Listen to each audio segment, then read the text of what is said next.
국방부가 공군 성추행 피해 사망 사건에 대한 중간 수사 결과를 발표했습니다. 이 국방부 검찰단과 조사본부, 감사관실까지 수사에 투입됐었죠. 지금까지 22명이 입건되고 10명이 기소됐습니다. 국방부 취재기자 연결해 보겠습니다. 김문경 기자. 네, 국방부입니다. 네, 먼저 중간 수사 결과 내용부터 알아보겠습니다. 일단 이번 사건으로 입건된 사람 총 22명이라고요? 네, 그렇습니다. 박재민 국방부 차관과 최광혁 국방부 검찰단장이 오늘 중간 수사 결과를 발표했는데요. 지난달 1일 국방부 검찰단과 조사본부, 감사관실이 합동수사에 나선 지 38일 만입니다. 먼저 사법처리 절차가 진행되고 있는 사람은 모두 22명입니다. 이 가운데 1차 가해자인 장모 중사와 2차 가해자인 노준희와 노상사 등 3명은 구속 기소됐고 20비행단 정보통신 대대장과 명예훼손 혐의를 받는 15비행단 대대장 등 7명은 불구속 기소됐습니다. 나머지 12명은 부실 수사와 직무유기 등의 혐의로 수사를 받고 있습니다. 사법처리 여부와는 별도로 징계 절차도 동시에 진행 중에 있는데요. 부실 수사 의혹을 받는 20비행단 군사경찰 대대장과 부실 변호 의혹을 받는 국선 변호인 등 6명은 보직 해임됐고 20비행단장 등 9명은 보직 해임을 의뢰할 예정이며 공군 법무실장은 검찰 사무에서 배제됐고 군사경찰단장은 공소 유지를 위해 강제 휴직 조치할 예정이라고 밝혔습니다. 또 피해 사실 유포와 허위 보고 등의 책임과 관련해 16명을 징계위원회에 회부할 예정입니다.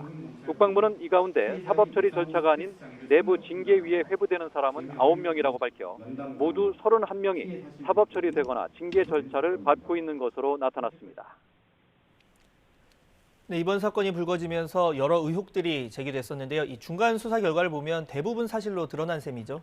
네, 그렇습니다. 이번 사건은 발생 초기부터 부실 수사와 부실 변호, 2차 가해, 직무유기, 직권 남용 등의 의혹이 대대적으로 제기됐었죠. 국방부 합동수사에서 대부분 사실로 확인됐습니다.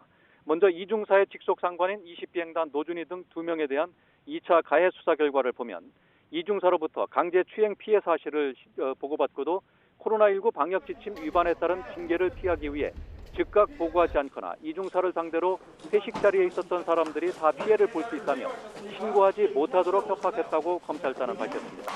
노상사 역시 이중사에게 없었던 일로 해달라고 협박하거나 이중사 남편을 상대로 합의와 선처를 종용하며 위력을 행사한 것으로 나타났습니다.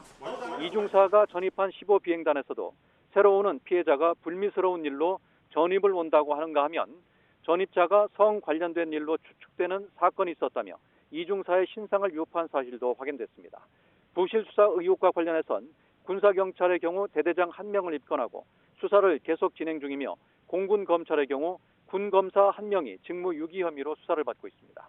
또 허위보고 의혹과 관련해선 이중사 사망 직후인 5월 22일 군사경찰은 공군 참모총장에게는 정상 보고했지만 국방부에는 강제 추행 사실을 누락하고 단순 변사 사건으로 허위 보고했다고 국방부는 밝혔습니다. 이와 함께 공군 본부 법무실의 직무유기 혐의에 대해선 현재 법무실장 등을 상대로 내사가 진행 중에 있습니다. 이 밖에 피해자를 보호하거나 지원하지 못한 양성평등센터장은 징계를 의뢰할 예정입니다. 국방부는 앞으로 남은 의혹에 대해서도 철저히 수사해 사건의 진상을 규명해 나가겠다고 밝혔습니다. 이어 미 국방부 산하 성폭력 예방 대응국을 모델로 한 국방장관 직속 성폭력 대응 전담 조직 설치를 검토하겠다고 말했습니다.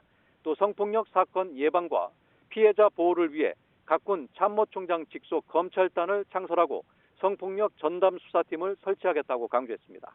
이와 함께 성범죄 전담 재판부를 신설하고 군사법원 항소심 재판은 민간으로 이양하는 방안을 추진하겠다고 덧붙였습니다. 지금까지 국방부에서 YTN 김문경입니다.